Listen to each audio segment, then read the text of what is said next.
Aujourd'hui, ça suffit, on ne touche pas à un enfant. On veut des lois, on veut de la protection, on veut de la formation. Il faut bouger, bouger, bouger ce fléau.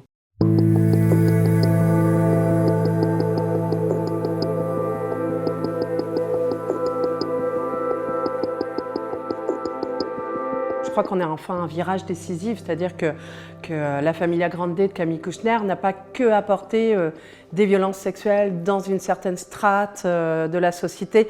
Elle a tellement bien décrit ce système d'emprise autour du climat incestueux que enfin la population française s'est dit « Ah oui, donc ce n'est pas que chez les autres ».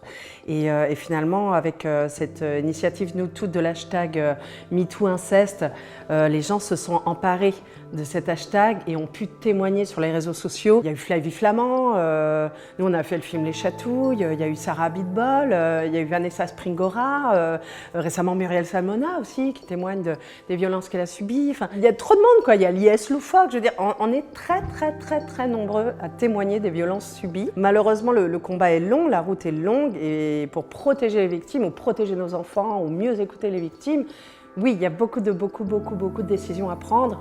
Je pense qu'il faut prendre le problème sous tous les angles, hein, un angle préventif, déjà, énormément parler à nos enfants, éradiquer tout ce poids du secret autour de l'intégrité, de l'intimité, la formation de tous les professionnels autour de l'enfance, sur la formation aussi des magistrats, de la police, recueillir l'écoute, comprendre le système d'emprise, comprendre l'amnésie traumatique. Il y a aussi l'angle législatif. Il faut vraiment instaurer un crime spécifique à l'enfance, c'est-à-dire que des violences sexuelles sur enfants ne peuvent pas être gérées de la même manière que des violences sexuelles sur adultes, ce qui est le cas aujourd'hui.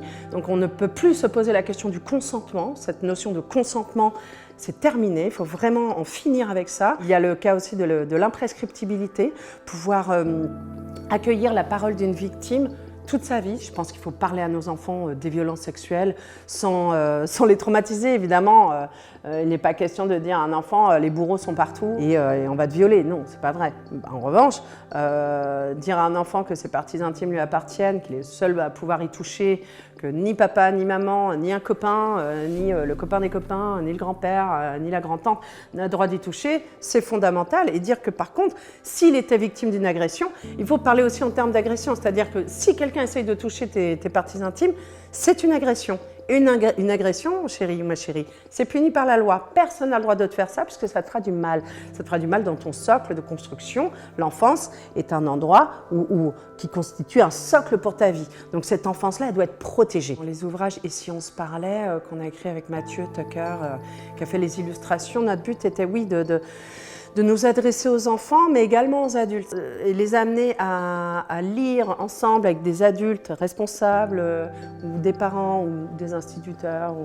Ça peut permettre de générer un dialogue, préventif, éventuellement malheureusement des fois curatif, de voir signaler des maltraitances. Et ça permet évidemment de prendre la situation en main le plus tôt possible, et pour aussi que les adultes se rendent compte des droits des enfants. C'est fondamental de dire à un enfant qu'il ne sera jamais responsable de l'agression qu'il subit. C'est la faute de l'agresseur, essentiellement de l'agresseur. C'est les adultes qui ont peur de parler de pédocriminalité, d'inceste, de violence. Les enfants n'ont pas peur de recevoir l'information. Les enfants, ils sont tout à fait ouverts, en fait, à être prévenus, compris, entendus et à communiquer. L'enfant, il a envie de communiquer. Il a envie de communiquer avec l'adulte, il a envie de communiquer dans la vie. Donc c'est à nous de déverrouiller, c'est à nous d'éradiquer nos peurs et de parler à nos enfants de la manière la plus simple possible. Nous avons tous témoigné, la société entend. Maintenant, politiquement, il faut des actions concrètes. Mais là, cette année, pas dans 2 ans, c'est urgent et c'est indispensable. Sinon, c'est la honte. La honte, on ne peut pas laisser faire ça, on ne peut pas garder le silence. Il faut des actions, c'est le temps de l'action. Franchement, on ne peut plus reculer.